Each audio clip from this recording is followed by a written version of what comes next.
CNN correspondent Awa Damon has managed to reach the besieged Syrian city of Homs. She joins us now live with more on the situation there. And our opposition groups say the city of Homs has now been under the most sustained heavy artillery bombardment in days. Dozens have been killed. Smoke has been rising over the city. What can you tell us about the situation right now? Well, that smoke you're seeing rising is from an oil pipeline that is believed to have been hit. What we heard was 3 explosions at around 6:30 in the morning. Shortly thereafter, that thick plume of black smoke began covering the skyline here. This is not the first time that we have seen these types of images emerging from the besieged city of Homs. That pipeline has been hit on at least 2 other occasions. Following that, at around 7:30 in the morning, began the sustained bombardment. Various sounds of artillery being fired, impacting here, as well as sporadic heavy automatic machine gun fire has been heard. And this has been the status quo in Homs for over a week now. The Syrian military has really intensified its offensive here, especially in the neighborhood of Bab Amrou. Activists are telling us that they believe that the Syrian government is on a campaign to flatten every single neighborhood where there has been some sort of opposition, some sort of effort to try to stand up to this government.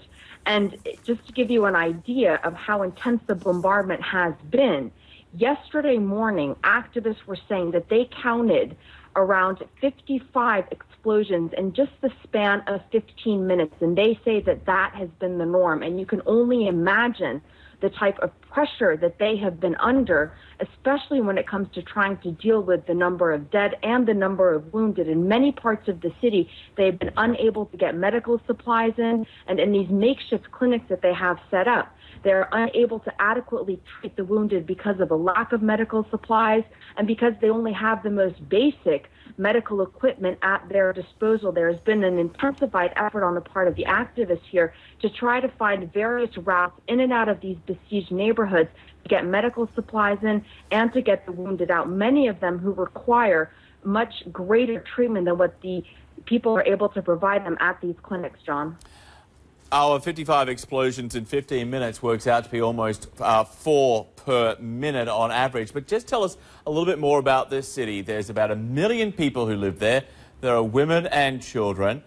Is there anywhere safe in Homs right now?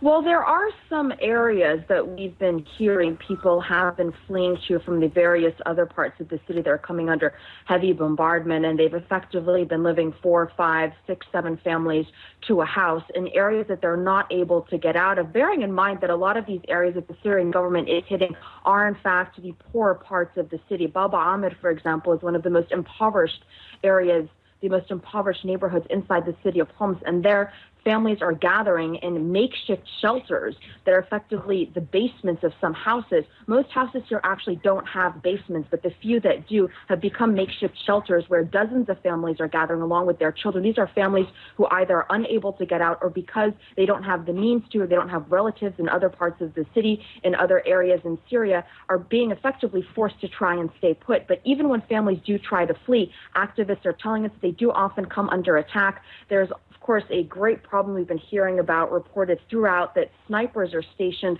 on just about every single building, making any sort of escape route an extreme challenge. There have been a number of instances that activists have been telling us about where people just crossing the street, women, children are being sniped at as well. There was video that emerged yesterday or the day before that showed a shell that is said to have fallen on top of a vehicle. Inside that vehicle, at least 3 members of one family said to have perished.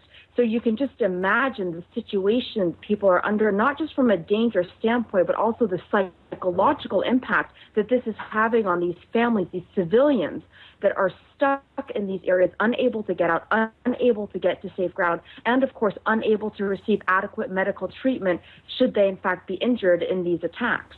And we know the death toll is mounting there. And without sounding too grim, it is a grim situation, but what do they do with the bodies?